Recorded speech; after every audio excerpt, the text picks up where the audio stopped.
سلام دوستان عزیز، خوش آمدید به کانال عمر واسع. دوستان عزیز، این نوار از ماشین بازاری دهه قربان شهید است. نوار را با دقت تا آخرش تماشا کنید. از نرخ نوای ماشین با خبر شین. فکراتتون رو در تگ ویدیو در کامنت نویسونید. دستگیری ما را فراموش نسازید. دوستان عزیز، در کانال ما ابونه شین، ویدیو را لایک کنید، زنگولچه کانال پخش کنید تا که نوار ما را پیش از همه تماشا کنید. کورس در بالای اکران. ماشین آباتی ما پلاس رفت در کوزوی سیدان. سال باروش سال 1993 سالای موتورش باشد 1.6 لیتر.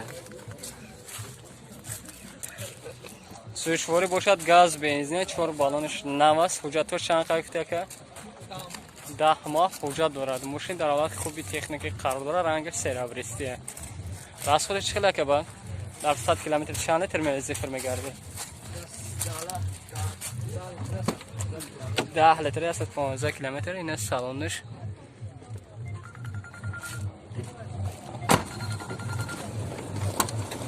چهاردار پلاستیک کارو پردهش مکانیکا دیویدرام مانیتورم داره. پروکس 360343 کیلومتر. نه لوک دوشه پوتولوکش چخلا کی دناوری مودسین. سالونش تازه و ساز میشه. راست چه چند بیشه که 23000 سومانی اقتصاد. باز معامله داره اخیان. نمره تلفن تا گوزه که 980 چند 985 23 35 23 میتونه در همین نمره زنگ معلومات فاصله درباره ماشین از خود صاحب این ماشین دسترس کنید. اوپل اسراجی در کوزوی خچیبک سال باروش سال 2000 موتورش باشد 1.616 لیتر بده. سویچبری گاز بنزین. دوستان عزیز،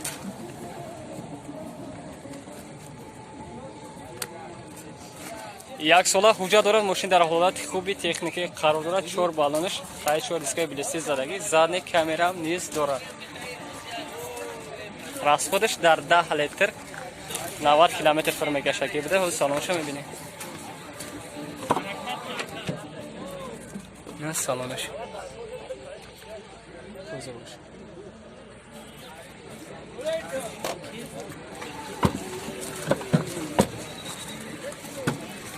در الکتریک پاکیده در گپ پرستای کاراکو پردهش مکانیکا مایتافون زدگی پرابکش باشد 378366 کیلومتر ده. باکش چه دیسی سالانش سال خوب میاد. کانسنش کار میکنه. مانیتورم دارد. اینا چند تا گفتی که 38000 سوم اقتصاد. باز معامله داره. نمره تلفن 918 63 38 میتونه در همین نمره زنگ معلومات فاصله درباره ماشین از خود صاحب همین ماشین دسترس کنید. ماشین خوب تنجه که دست دوستان عزیز. ماشین آباتی ما پلاس رایف در کوزوی اونیورسال سال باروشش سال 1996 سال گفتی. موتورش بشه 1.6 لیتر بده. سویچبری بنزینی خالی هست. 2 ماه حجت دارد. رنگش سبز است. ماشین در حالت خوب قرار دارد. 4 بالونش حقیقتا نو است. راست خودش چقدر بده که در 100 کیلومتر چند لیتر میرزی فر میگردی؟ ها که نه سالونش 10 تا ده 100 تا میگردی. 10 تا ده 100 تا فر میگشه میگه صاحب ماشین. اما در پرستوی کارو پردهش مکانیکا دیویدرام زدگی است. پروکس 345220 کیلومتر. نه لوگ دوشه پوتولوکش خیلی که در نواری مودیسین. سالانش ساز و خوب میتوبه. راست خودش خیلی راستش چند سوم کیا کیره 25000 سوم. باز معامله داره. واریانت علشی نیست. نمره تلفن تا بگو 988 12 51. میتونید در همین نمره زنگ معلومات مفصل درباره ماشین از خود صاحب همین ماشین دسترس کنید. ماشین آباتی ما نکسی دایو سال برشه سال 1996 سال. موتورش بشه 1.616 چقرق بوده. میگه اگر موتورش بکنن نمیزنه. ماشین در حالت خوب تکنیکی قرار دارد. 1 ساله حجت دارد میگه صاحب ماشین. رنگ سیاه. 4 بالونش نو است. حقیقتا چقدر که دیسین سستانشو حالتش خوب بهتره. ایگان اکسیو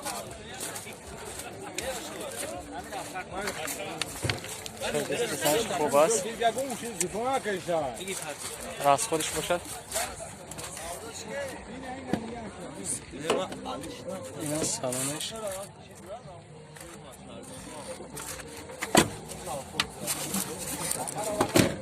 چهار دقیقه شفاکیده کارو کردش. مکانیکا نمیدونم زدگی پروژه 3847 کیلومتر. نه فوتوگرافی. چیزی که نواریم سامانش تازه و ساز متوات 15000 سامانش گفته صد باز معامله داشته. نمره تلفن ابگاه که 900 918 63 73 38 میتونید در همین امروز زنده معلومات فاصله درباره ماشین از خود صاحب همین ماشین دسترس کنید.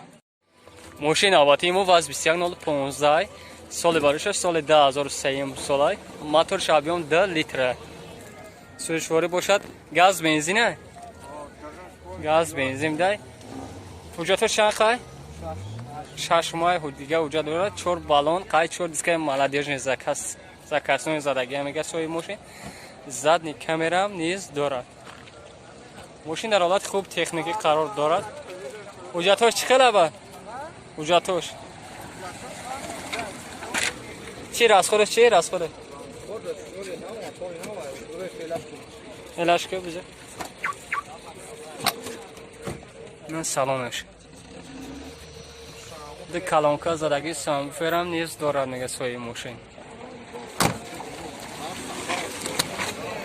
ده در الکتروپاکیت ده درگاه پرستوه کاروکو پرداش مکانیکا مانیتوفون دیویدرام زدگی مانیتورم دارد پرابکس چنقه باشه کلونه کسی درجهش کرونیست فوتولوگش ناز اگرستونی عزیز دیسکون زکاست شکلی که دیویسین سستنش سوز و خوب اعتبار کنسر نداره کنسر نداره چند سون شکتی بادی را چند تا گفتی 25000 سومان تصد باز معاملات دارد ارزون همه شاخی نمره تلفن 985 20 16 91 میتونید در همین نمره زنگ بزنید معلومات مفصل درباره ماشین از خود صاحب همین ماشین دسترس کنید. ماشین آباتی ما پلاس رایف در کوزبی اونیورسال سال بارش سال 1993 ساله موتورش باشه یک 6 پراستای بوده دوستان عزیز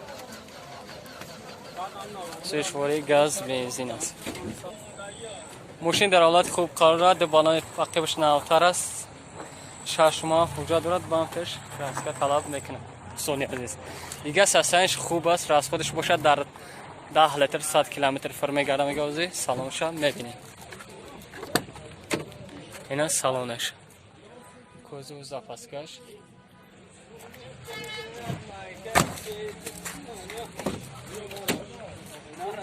چوردار پرسا کراکو پرداش مکانیکای مانیتوفون زدگی پرابک 696926 کیلومتر نه پوتولوگش چیکار کردین سوستار موبایل تو خودش اینا چند سو گفتی با 23000 سوم باز معامله داره نمره تلفن تا بگو نمره تلفن 100 28 54 28 میتونید در همین نمره زنگ بزنید معلومات مفصل درباره ماشین از خود صاحب همین ماشین دسترس کنید. نیسان ماکسیما سال بارش سال 2001 سال موتور شابیون 3 لیتر سوژواری گاز بنزین گاز اورا 6 زدگی بوده میگه ماشین در حالت خوبی تکنیکی قرار داره حجتش چند تمام شدگی بوده 4 بالانش 80% زده موننه دوستان عزیز چخلی که دیدین سرسنج ساز و خوب میتوبد راست خودش چخلی اکه باید راست اکه هم اخره نه سالانش دوستان عزیز کنسان دوره 4 داره دیکره پاکته کاروکا پرداش автомат که دیویدرام مانیتور هم دارد پرابکش خیلی زجگنش کرونیست کار نکرده سه کنسان داره کار نمیکند فریانش بود شدگی همیگه حاضی شکل که دیسن سستنش ساز متا سالانش چند سو گفتی ربان 25000 سومان گفته صد باز معامله داره ارزان هم میشیده نمره تلفن 985 57 93 57 میتونید در همین نمره زنگ معلومات مفصل درباره ماشین از خود صاحب همین ماشین دسترس کنید. خیلی که برادرها درخواست کردین واز 2106 соли бароша соли 1998 солай. Моторш 011 задагӣ будай. Сӯишворӣ бошад. Газ бензин аст. ماشین در حالت خوبی تکنیکی قرار دارد. در کوزوی سیدن رنگش سفید است. حجتش به قریبی تمام شدگی است میگه صاحب ماشین. رصدش باید خیلی که در 100 کیلومتر چند لیتر میریزی فر میگرده. هفته نه سالانش به کلانکا زدگی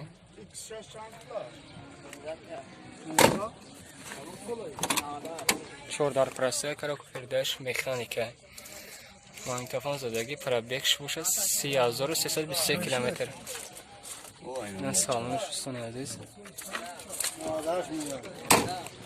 15000 سومون تصد باز معامله داره که نمره تلفن 985 48 08 63 67 میتونید در همین نمره زنده معلومات فاصله درباره ماشین از خود صاحب همین ماشین دسترس کنید.